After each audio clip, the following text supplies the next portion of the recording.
Perkenalkan, nama saya Diki Panduwinata. Pada kesempatan kali ini, saya akan menjelaskan tentang statistik. Pertama, definisinya terlebih dahulu. Apa sih statistik itu? Statistika kegunaannya mencakup pengumpulan data, menyusun atau mengatur data, mengolah data, dan menyajikan data, dan menganalisis data atau angka. Jadi dalam statistika ini kita harus mampu untuk mengumpulkan, menyusun, dan mengatur data agar penyampaian yang kita lakukan ini sesuai dengan data yang ada pada diri kita. Nah, selanjutnya, statistik sendiri memiliki beberapa tujuan. Yang pertama adalah menjelaskan hubungan antar variabel dalam data kuantitatif, serta data dikumpulkan, kemudian data tersebut diolah dan disajikan. Hal ini memiliki maksud di mana ketika kita mempelajari statistik, kita mampu menganalisa beberapa hal, lalu kita kumpulkan data tersebut menjadi data yang siap untuk disajikan. Selanjutnya, ada membuat rencana dan ramalan-ramalan. Dalam statistik ini kita mampu membuat tujuan atau rencana kita itu dalam beberapa aspek ke depan. Maksudnya, ketika kita akan menjalani sesuatu, kita mampu merencanakan atau meramal apa yang akan terjadi di masa depan. Selanjutnya ada tahapan dalam statistik. Dalam statistik kita memiliki beberapa tahapan. Pertama ada pengumpulan data, yang kedua adalah penyusunan data, yang ketiga penyajian data, yang keempat analisis data, serta yang kelima adalah interpretasi data. Dalam pengumpulan data dibedakan menjadi dua data. Pertama ada data sensus. Data sensus adalah cara pengumpulan data dengan meneliti semua anggota secara keseluruhan sebagai objek dari riset tersebut. Selanjutnya ada data sampel. Data sampel adalah cara mengumpulkan data dengan mengambil sebagian dari semua anggota, sehingga dalam hal ini sampel adalah bagian dari populasi. Data sensus dan data sampel memiliki sangat berbeda, di mana untuk data sensus kita meneliti seluruh aspek dalam kehidupan, sedangkan data sampel adalah kita hanya mengambil beberapa aspek saja, tidak semuanya.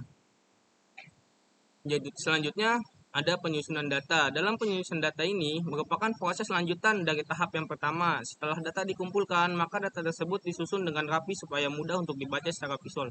Hal ini memiliki arti ketika kita sudah memiliki data sensus atau data sampel, kita melakukan sebuah penyusunan data agar data yang kita terima atau data yang kita dapatkan ini mampu dibaca secara rapi atau secara seksama.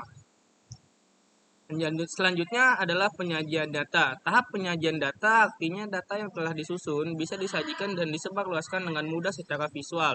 Dalam hal ini penyajian data bisa dengan tabel, diagram, grafik ataupun yang lainnya. Setelah kita menyusun data tersebut, kita harus mampu untuk menyajikan data tersebut agar orang yang kita tuju atau beberapa orang yang memiliki tidak tidak mengerti dalam hal itu menjadi lebih mengerti. Selanjutnya adalah analisis data. Setelah data dikumpulkan, kemudian disusun dan disajikan, langkah berikutnya adalah dianalisis. Dalam analisis data ini digunakan untuk memperoleh gambaran secara keseluruhan dari data yang sudah dikumpulkan. Hal ini memiliki arti ketika kita sudah mendapatkan semua data, kita analisa kembali apakah data tersebut bisa terjadi lagi di masa mendatang atau tidak. Hal tersebut merupakan suatu rancangan atau sebuah ramalan untuk masa depan nanti ke depannya. Selanjutnya ada interpretasi data. Suatu data secara keseluruhan tersebut telah memperoleh gambaran, maka perlu diinterpretasikan dengan baik agar memperoleh suatu kesimpulan yang benar. Selanjutnya ada sampel. Sampel merupakan bagian dari populasi, yaitu bagian dari jumlah dan karakteristik yang dimiliki oleh populasi. Jika diketahui populasi besar, maka peneliti tidak mungkin mempelajari semua yang ada pada populasi sehingga dibutuhkan sampel untuk mewakili. Jadi dalam statistik tersebut kita tidak perlu untuk mencari tahu keseluruhan data tersebut. Kita hanya perlu mengumpulkan beberapa data dari beberapa tempat. Misalkan dalam suatu kali atau suatu kolam kita hanya perlu mengumpulkan data dari tengah, pinggir-pinggir dan lain-lain. Jadi kita tidak perlu mengumpulkan satu kali atau suatu sungai tersebut untuk kita analisa. Selanjutnya ada populasi. Populasi yaitu suatu wilayah generalisasi yang terdiri dari objek atau subjek, di mana mempunyai kualitas dan karakteristik tertentu yang ditetapkan peneliti untuk dipelajari dan selanjutnya akan ditarik suatu kesimpulan. Jadi dalam statistik ini populasi ini adalah suatu wilayah yang sangat besar, di mana kita ini menganalisa suatu wilayah untuk mendapatkan sebuah informasi yang sangat mendalam. Selanjutnya ada skala pengukuran. Secara garis besar, skala bisa diartikan suatu titik atau garis yang berderet dan mempunyai jarak sama dan dapat digunakan dalam mengukur tingkatan tertentu. Skala menjadi suatu prosedur dalam memberikan angka dan simbol pada beberapa ciri dari suatu objek tertentu.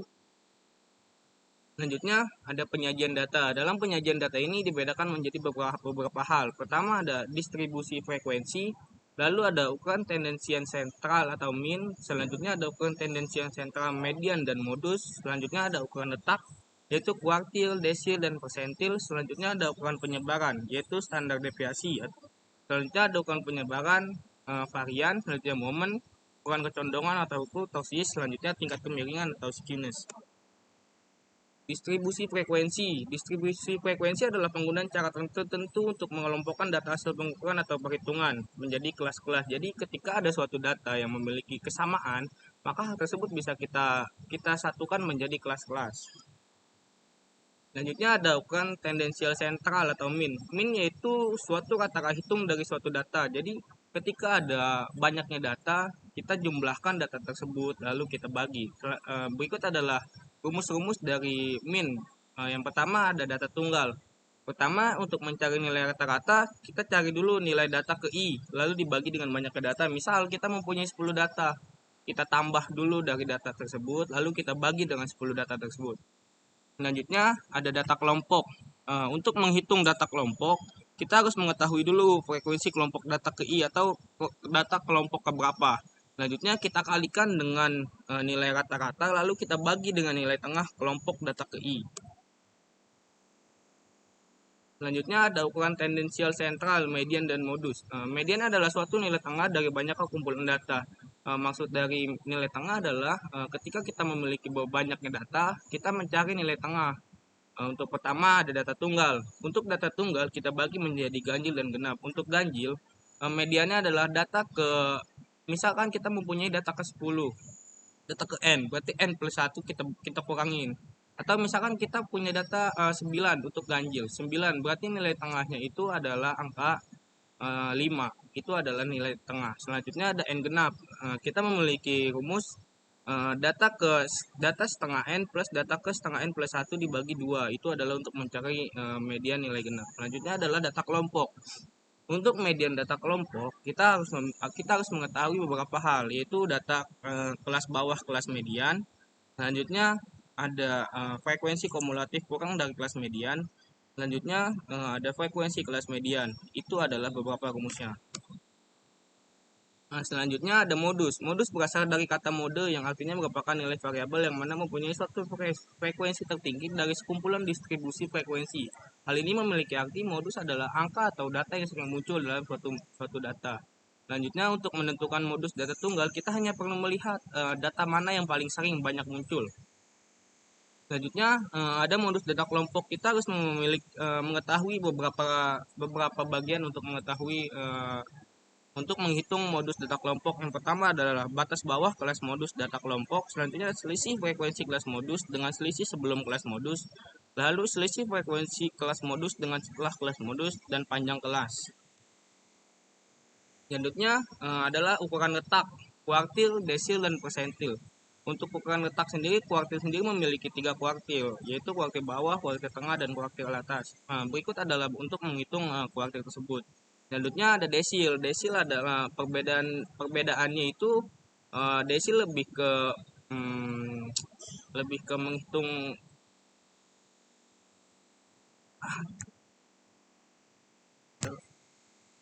desil sendiri berbeda dengan kuartil. Apabila dalam kelompok data bisa dibagi menjadi 10 bagian, yang nilainya adalah sama, kemudian didapatkan 9 pembagi, maka bisa dikatakan dalam desil ke 1 sampai desil 9. Artinya desil membagi menjadi 10 bagian yang nilainya sama, sehingga dalam kelompok data bisa disebutkan desil dari data tunggal ataupun data kelompok.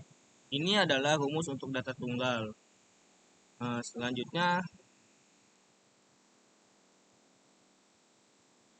Selanjutnya untuk persentil. Selain kuartil dan desil, ternyata ada juga namanya persentil. Persentil dikatakan persentil yaitu apabila suatu data dibagi menjadi 100 bagian yang sama dapat 99 pembagi dan setiap pembagi disebut persentil. Berikut adalah rumus dari persentil sendiri. Selanjutnya ada ukuran penyebaran. Ukuran penyebaran atau standar deviasi. Simpangan batu atau standar deviation adalah suatu ukuran penyebaran yang menunjukkan besaran simpangan rata-rata secara keseluruhan nilai yang ada pada kelompok data dengan nilai pusat dengan cara menghilangkan kemungkinan nilai nol dan negatif kemudian dikuadratkan. Jadi untuk standar deviasi ini kita menghilangkan kemungkinan nilai nol. Jadi kita ini hanya memiliki nilai asli. Selanjutnya ada ukuran penyebaran atau varian. Ukuran varian atau measure of variation atau sering disebut dengan istilah ukuran penyimpangan memiliki arti ukuran yang menyatakan berapa banyak nilai-nilai data berbeda terhadap nilai pusatnya atau bisa dikatakan bahwa seberapa jauh penyimpangan nilai-nilai dari data dari nilai pusatnya. Selanjutnya ada momen. Momen merupakan nilai harapan suatu gejala atau perjamuan acak. Misalkan seorang penjudi yang tertarik mengetahui harapan kemenangannya dalam suatu permainan, seorang pedagang dalam harapan keuntungan dari produksi yang lain sebagainya. Ini memiliki berarti peluang atau gimana caranya seorang penjudi ini bisa menjadi menang. Selanjutnya ada ukuran keruncingan atau kurtosis. Uh, Ukuran keruncingan merupakan tingkat ketidaksimetrisan atau kejauhan simetri dari sebuah distribusi. Sebuah distribusi yang tidak simetris akan memiliki rata-rata, median, dan modus yang tidak sama besarnya. Dalam arti min tidak sama dengan median, tidak sama dengan modus, sehingga distribusi akan condong. Berikut adalah gambar atau kurva dari distribusi yang antara yang tidak rata dan sebagainya. Yang sebelah kiri adalah modus sendiri lebih banyak dari median dan lebih banyak daripada min. Berarti lebih condong ke kanan. Sedangkan yang tengah itu kita memiliki modus median dan min itu rata atau di tengah-tengah itu menjadi rata. Selanjutnya ada lagi yang lebih condong ke kiri. Selanjutnya ada tingkat kemiringan atau skewness. Tingkat kemiringan suatu kurva adalah merupakan ukuran kecenderungan kemencingnya suatu kurva berdasarkan konsep hubungan pemusatan data antara nilai rata-rata hitung, modus, dan mediannya. Jika nilai rata-rata sama dengan modus sama dengan median, maka kecenderungan kurvanya akan berbentuk simetris. Dan apabila nilai rata-rata tidak sama dengan modus, tidak sama dengan median, maka ada dua kemungkinan yang dapat terjadi pada kurvanya. Bisa condong ke kiri atau bisa juga condong ke kanan. Terima kasih.